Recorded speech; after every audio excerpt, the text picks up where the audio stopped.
Why is it that every year the manliest men on Greek row put on silly costumes and sing and dance in front of hundreds of people? The reason would be the Mr. Greek pageant. Every year, the Alpha Gamma Delta sorority puts on the pageant as a fundraiser for Treehouse for Kids, a local nonprofit organization that provides foster children opportunities, and the Alpha Gamma Delta Foundation, which benefits juvenile diabetes research. We spoke with one contestant as he readied himself to compete for the title of Mr. Greek. Meet Louis Jackham, a freshman in Beta Theta Pi fraternity. Hey, baby. Have I seen you in the quad before? No? Well, you look so savory. He began preparing for the pageant last September when he was still a pledge in his house.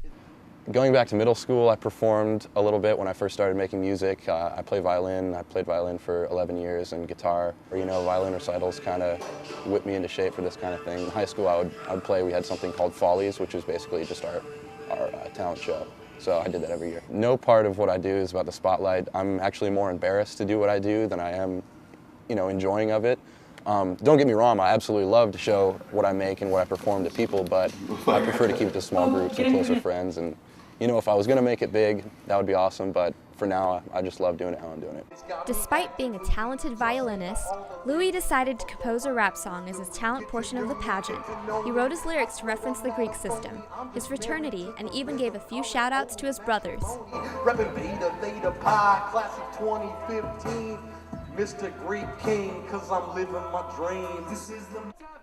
In addition to Louis' rap, the pageant also showcased many other talented Greeks. The sky will get bright.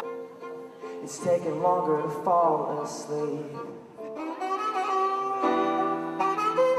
Sunday morning, rain is falling. It's to lips on the line. In the end, the title went to Jordan Lake, a junior in the 17th Ave house. Although Louis didn't win the pageant, he still considered it a positive and worthwhile experience. Fundraising, I think in any scope, is kind of a hard thing to come about, and by adding 30 guys doing more or less girly things, it adds a fun element to it that's way easier than just, look, we need money for this cause, will you donate, but actually perform well too, so it's kind of a nice balance. It was kind of like a dream, honestly. I went up there, and before it I was super nervous, but afterwards I came out of it looking back, and it was way cooler than it was going into it. I felt really good during the performance, and after it I had a great rush come on, so I feel really good now. How about your talent? How did that turn out compared?